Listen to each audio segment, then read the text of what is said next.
Hello friends, welcome to my YouTube channel biology study. I am Meena Chaudhary. तो हमने जो last video में start किया था हमारा new chapter strategies for enhancement in food production, that is chapter 9। तो जिसका हमने फर्स्ट पार्ट कंप्लीट कर लिया था, जिसमें हमने एनिमल हस्बेंड्री देखा था। आज हम उसके आगे स्टार्ट करते हैं एनिमल ब्रीडिंग से। तो सबसे पहले हम देखते हैं कि एनिमल ब्रीडिंग होता क्या है। यानी कि एनिमल ब्रीडिंग का मतलब है कि जिस भी क्वालिटी की हमें ब्रीड चाहिए, जैसा भी हमें यील्ड चाहिए या फिर जो हम प्रोडक्शन चाहते हैं, हम वैसे ही क्या कर लेते हैं, ब्रीड तैयार कर लेते हैं। ठीक है, तो उसी टाइप्स की उसी क्वालिटी की हम ब्रीड तैयार कर लेंगे, फिर उससे क्या होगा, आगे जो प्रोडक्शन होगा वो अच्छा होगा। ठीक है, the breeding of an animal is an important aspect of animal husbandry. तो ब्रीडिंग क्या है एनिमल की, जो एनिमल हस्बेंड्री है उसका एक क्या है, इम्पॉर्टेंट एस्पेक्ट है।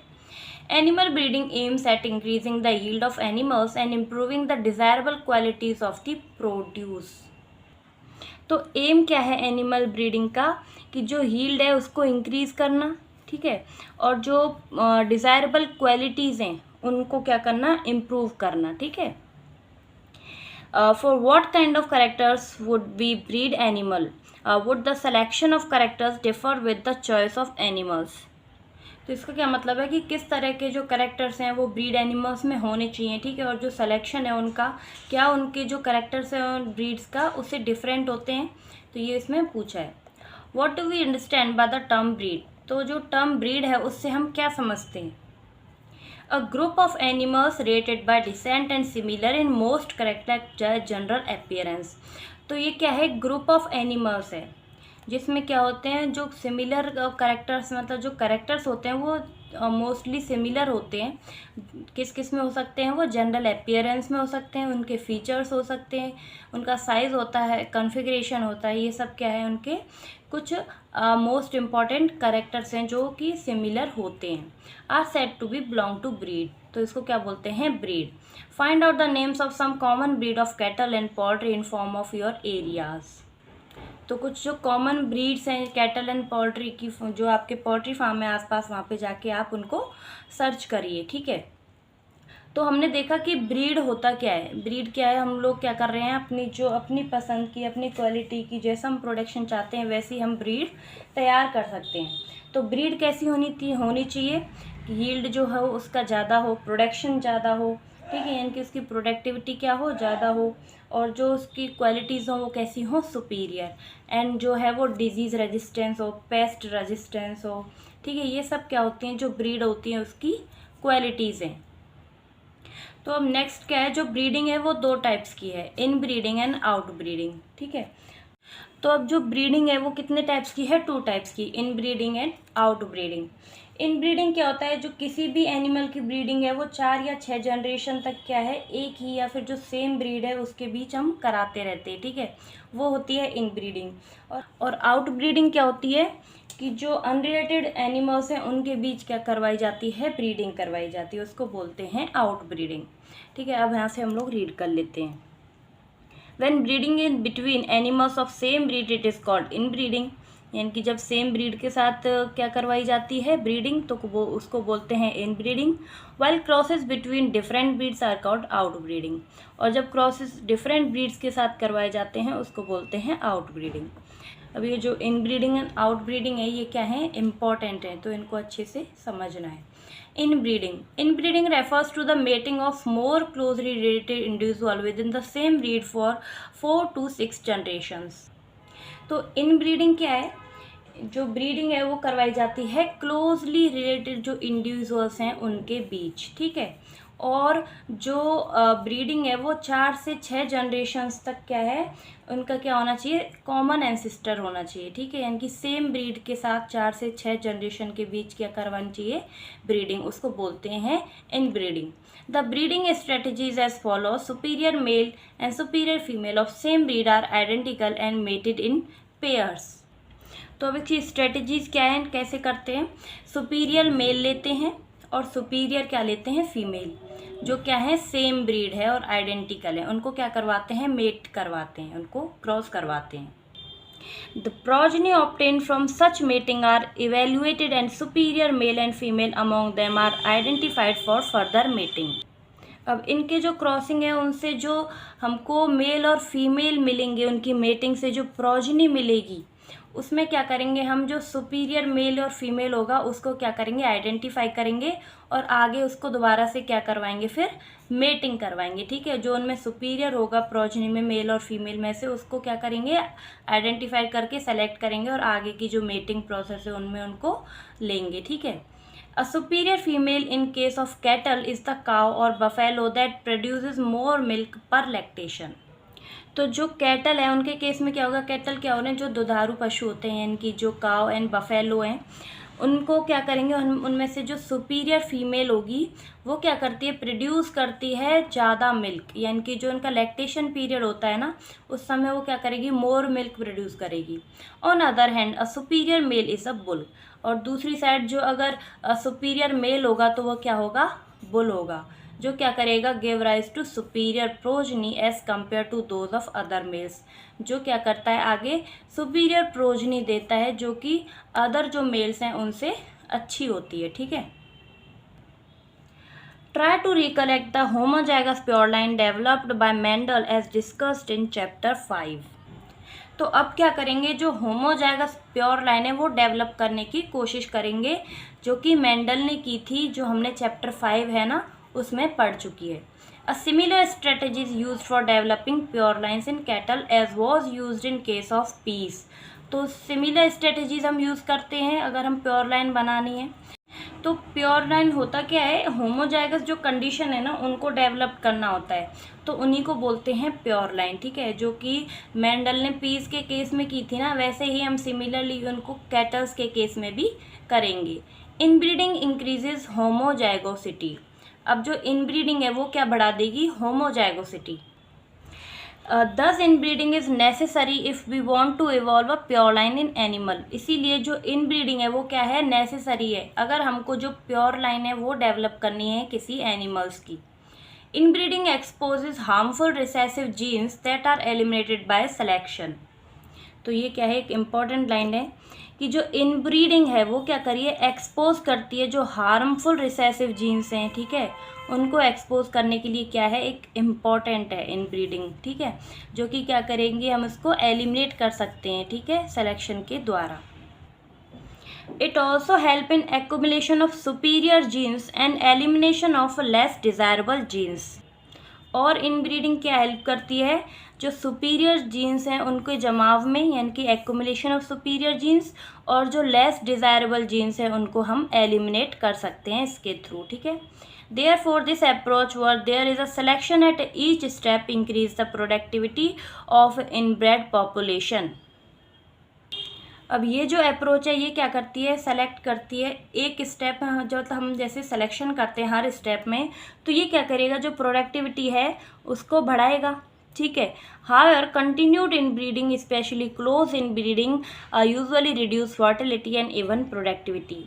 लेकिन अगर हम कंटिन्यू इन ब्रीडिंग करेंगे, लगातार जो होमोजाइगोसिटी है वो बढ़ती जाएगी ना कंटिन्यू इन ब्रीडिंग करने की वजह से, तो इसकी वजह से क्या होगा कि जो इनब्रीडिंग डिप्रेशन है वो हो जाएगा। इनब्रीडिंग डिप्रेशन क्या होता है कि इससे क्या होगी, जो फर्टिलिटी है वो कम हो जाएगी और जो प्रोडक्टिविटी है वो भी क्या हो जाएगी, कम हो जाएगी।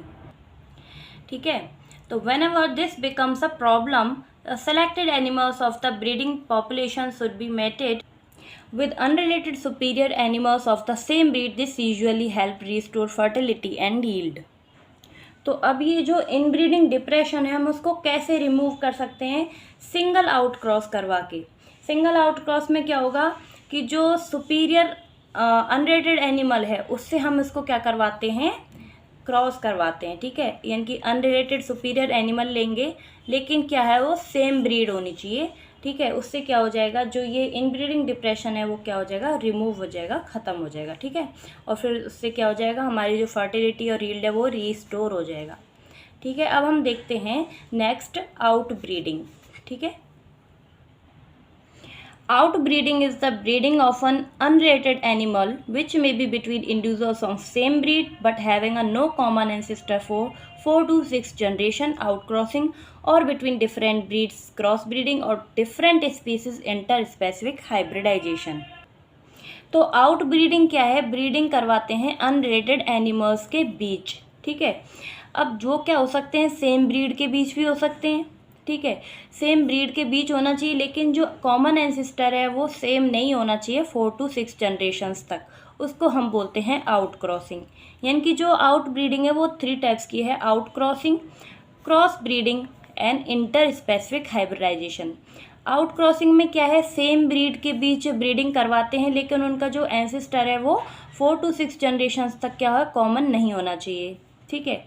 और जो क्रॉस ब्रीडिंग है उसमें क्या कराते हैं, डिफरेंट ब्रीड्स के बीच ब्रीडिंग करवाते हैं। थर्ड क्या है, इंटर स्पेसिफिक हाइब्रिडाइजेशन, इसमें जो डिफरेंट स्पीसीज हैं उनके बीच क्या करवाएंगे, हम ब्रीडिंग करवाएंगे, ठीक है। तो आउट ब्रीडिंग में हम फर्स्ट देखते हैं out crossing. This is the practice of mating of animal within the same breed but having no common ancestor on either side of their pedigree up to 4-6 generations. तो इसमें क्या है, mating करवाई जा रही है जो सेम ब्रीड के एनिमल्स हैं उनके बीच, लेकिन जो उनका कॉमन एंसेस्टर है वो 4 to 6 जनरेशन तक सेम नहीं होना चाहिए। And the offspring of such mating is known as the out cross. तो जो ऑफस्प्रिंग इस मेटिंग से बन के आएगा वो किसकी वजह से होता है, आउट क्रॉस की वजह से। It is the best breeding method for animals that are below average in productivity in milk production. तो अब जो ये आउट क्रॉसिंग मेथड है ये किसके लिए इम्पॉर्टेंट है कि जो एवरेज प्रोडक्टिविटी देते हैं मिल्क की, उन जो एनिमल्स हैं उनके लिए, ठीक है। यानी कि जो मिल्क प्रोडक्शन कम कर रहे हैं तो उनमें जो ये आउट क्रॉसिंग है ना वो क्या है, बहुत ही हेल्पफुल होगा। इसीलिए उनके बीच में ये जो आउट क्रॉसिंग है वो करवाई जाती है जो मिल्क प्रोड्यूस कम कर रहे हैं, या फिर जो ग्रोथ रेट है जो बीफ कैटल्स है उनको बढ़ाने के लिए इसको यूज़ किया जाता है। A single outcross often help to overcome inbreeding depression। और जो इनब्रीडिंग डिप्रेशन है ये क्या है, एक इम्पॉर्टेंट स्टेप है कि जो इनब्रीडिंग डिप्रेशन था उसको भी ओवरकम करने के लिए क्या करवाया जाता है, सिंगल आउट क्रॉस, ठीक है। यानी कि जो सुपीरियर अनरेटेड एनिमल्स है उनकी जो सेम ब्रीड है उनके बीच क्या करवाते हैं, क्रॉसिंग करवा देते हैं, जिससे क्या हो जाता है, रिमूव हो जाता है इनब्रीडिंग डिप्रेशन। तो आउट ब्रीडिंग में सेकंड क्या है, क्रॉस ब्रीडिंग। अभी हम देख लेते हैं क्रॉस ब्रीडिंग में क्या होता है। In this method superior male of one breed are mated with the superior female of another breed. इस मेथड में क्या होगा, जो सुपीरियर मेल है एक ब्रीड की उसको मेटिंग करवाते हैं जो सुपीरियर फीमेल है अनदर ब्रीड की, ठीक है। यानी कि दो ब्रीड्स के बीच क्या हो रहा है, इसमें मेटिंग हो रही है। यानी कि इसकी भी जो सुपीरियर मेल है वो ले रहे हैं और दूसरी जो सुपीरियर मेल है वो ले रहे हैं अनदर ब्रीड की। Crossing breeding allows the desirable qualities of 2 different breeds to be combined. अब इस क्रॉस ब्रीडिंग से क्या कर रहे हैं, जो डिज़ायरेबल क्वालिटीज़ हैं 2 डिफरेंट ब्रीड्स की उनको हम क्या कर देते हैं इसमें कंबाइन, क्योंकि एक ब्रीड की जो सुपीरियर मेल था और जो दूसरी ब्रीड की सुपीरियर फीमेल था उनके बीच क्रॉस करवा रहे थे, जिसकी वजह से जो डिफरेंट ब्रीड्स हैं इन दोनों की, इसके जो कंबाइंड डिज़ायर क्वालिटीज़ हैं वो आ जाती हैं किसमें, ऑफस्प्रिंग में। And the progeny hybrid animals में themselves be used for commercial production. और इनसे जो ये प्रोजेनी बनती है हाइब्रिड वो कैसी होती है, कमर्शियल प्रोडक्शन में हेल्पफुल होती है, ठीक है। उसको यूज़ किया जाता है कमर्शियल प्रोडक्शन के लिए। Alternatively, they may be subjected to some form of inbreeding and selection to develop a new stable breed that may be superior to the existing breeds. Many new animal breeds have been developed by this approach. Hizzardale is a new breed of sheep developed in Punjab by crossing Bikaner ewes and Merino rams. तो इसमें क्या हुआ कि जो different breeds हैं वो हम ले रहे हैं मेटिंग के लिए, लेकिन जो इनकी स्पीसीज़ हैं वो सेम है, ठीक है। ब्रीड्स अलग हैं लेकिन स्पीसीज सेम है। जैसे कि यहाँ पे प्रोड्यूस की गई थी पंजाब में जो शीप यानी कि जो भेड़ प्रोड्यूस की थी, डेवलप की थी पंजाब में, वो थी हिज़ारडेल, ठीक है, जो कि न्यू ब्रीड थी। और वो किस किस से बनी थी, किस में क्रॉसिंग करवाई थी, बीकानेर यूज़ में। और जो मेरिनो रैम्स जो भेड़ हैं उनमें क्रॉसिंग के जरिए क्या बना था, जो हाइब्रिड बना हिज़ारडेल, वो बनी थी न्यू शीप, ठीक है। तो ये किस में हुई थी, क्रॉस ब्रीडिंग में। अब नेक्स्ट क्या है, interspecific hybridization. In this method male and female animal of two differentiated species are mated. इसमें क्या हो रहा है कि जो मेल एंड फीमेल हैं जो हैं वो दो अलग अलग स्पीसीज की हैं, ठीक है। एक अलग स्पीसीज का मेल है, दूसरा जो अलग स्पीसीज की फीमेल है, उनके बीच क्या करवाई जा रही है, mating. In some cases, the progeny may combine desirable features of both the parents and may be of considered economic value. Example, mule. Do you know what cross lead to the production of the mule? तो इसमें क्या हुआ, mating करवाई गई दो अलग species में, लेकिन जो इनका जीनस है वो सेम है, क्योंकि जैसे जो हॉर्स एंड जो डंकी है इनके मेटिंग से बना था म्यूल, ठीक है। हॉर्स और डंकी का जो जीनस है वो तो सेम था, लेकिन जो ये म्यूल बना है ये कैसा बन गया, इकोनॉमिक कंसीडर्ड वैल्यू वाला, ठीक है, जो कि इकोनॉमिकली यूज़ होता है। जैसे हम लोग सामान लादने के लिए जो यूज़ करते हैं वो किसका करते हैं, म्यूल का करते हैं, ठीक है। Control breeding experiments are carried out using artificial insemination. तो ये जो ब्रीडिंग एक्सपेरिमेंट्स हैं इनको कंट्रोल किया जाता है। एक होता है इसमें आर्टिफिशियल इंसेमिनेशन। आर्टिफिशियल इंसेमिनेशन में क्या होगा, जो मेल एंड फीमेल है वो क्या होंगे, सुपीरियर, हम लोग उनको सेलेक्ट करेंगे, फिर उनके बीच क्या करवाते हैं, क्रॉसिंग। देखते हैं एक बार। The semen is collected from the male that is chosen as a parent and injected into the reproductive tract of the selected female by the breeder. तो इसमें क्या हुआ, जो सुपीरियर मेल है उससे क्या करेंगे, सीमन को कलेक्ट कर लेते हैं, फिर उनको जो फीमेल पेरेंट है उसको सेलेक्ट करते हैं और उसके अंदर क्या कर देते हैं, जो उसका रिप्रोडक्टिव ट्रैक्ट है डायरेक्टली वहाँ पे उन सीमन्स को इंजेक्ट कर देंगे, ठीक है। The semen may be used immediately और can be frozen and used at a later date. और जो सीमन है उनको हम लोग इमीडिएटली भी यूज़ कर सकते हैं या फिर हम उनको फ्रीज करके भी रख सकते हैं बाद में यूज़ करने के लिए। It can also be transported in a frozen form to where the female is housed. और हम इनको क्या कर सकते हैं, जो फ्रोज़न फॉर्म है उसमें इनको हम ट्रांसपोर्ट भी कर सकते हैं, भेज भी सकते हैं जो फीमेल है वहाँ पर। In this way desirable matings are carried. इस तरह जो डिज़ायरेबल मेटिंग्स है उनको किया जाता है। Artificial insemination help us overcome several problems of normal mating. अब जो आर्टिफिशियल इंसेमिनेशन है वो क्या हेल्प करता है, हमारी जो अदर प्रॉब्लम्स हैं नॉर्मल मेटिंग्स में जो आती हैं उनसे हमको ओवरकम करने में हेल्प करता है। Often the success rate of crossing mature male and female animal is fairly low even through artificial insemination is carried out। तो जब आर्टिफिशियल इंसेमिनेशन किया गया तो देखा गया कि जो इसकी सक्सेस रेट हैं वो क्या है, काफ़ी लो हैं। तो इसी को इम्प्रूव करने के लिए हमने न्यू टेक्निक यूज़ की जिसको बोलते हैं मोएट, यानी कि multiple ovulation embryo transfer technology. MOET is one such programme for herd improvement. ये क्या प्रोग्राम था, इम्प्रूवमेंट लाने के लिए जो है वो चलाया गया था multiple ovulation embryo transfer technology को। इस मेथड में क्या होगा, a cow is administered hormones with FSH like activity. तो इसमें जो काउ होती है उसको क्या करेंगे, FSH जो हार्मोन है वो क्या करेंगे, इंट्रोड्यूस करेंगे। And to induce follicular maturation and super ovulation, किस लिए कि जो फॉलिकुलर मैचुरेशन है उसकी ओवरी में वो होने के लिए, और जो सुपर ओव्यूलेशन है वो लाने के लिए क्या करेंगे, FSH जो हार्मोन्स है वो एडमिनिस्टर करेंगे। Instead of 1 egg which they normally yield per cycle they give 6 to 8 eggs।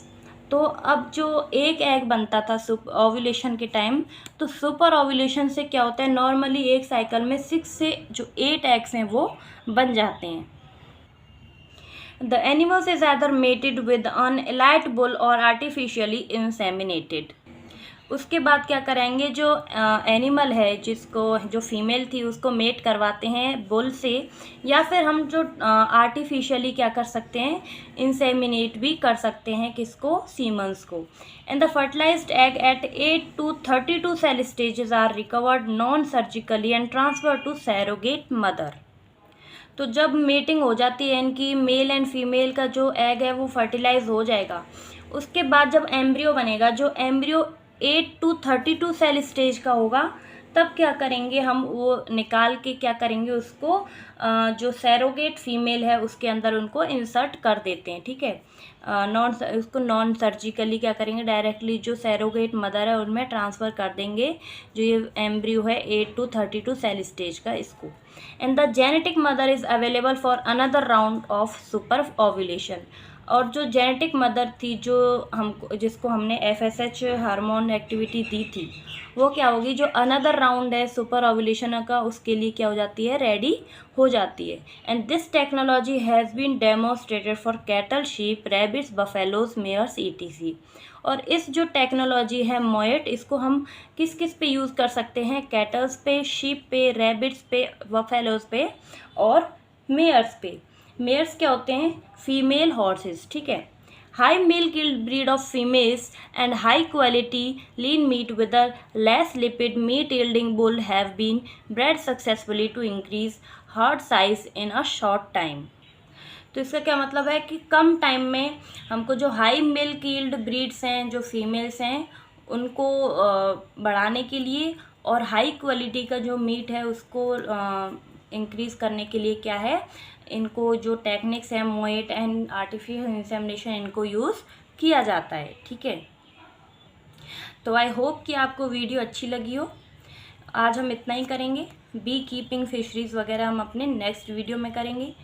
तो अगर आपको वीडियो अच्छी लगी हो तो प्लीज़ चैनल को लाइक, शेयर एंड सब्सक्राइब करें, और कोई भी डाउट हो तो मुझे कमेंट बॉक्स में ज़रूर बताएं। अब मिलते हैं नेक्स्ट वीडियो में, तब तक के लिए bye bye, take care, thank you.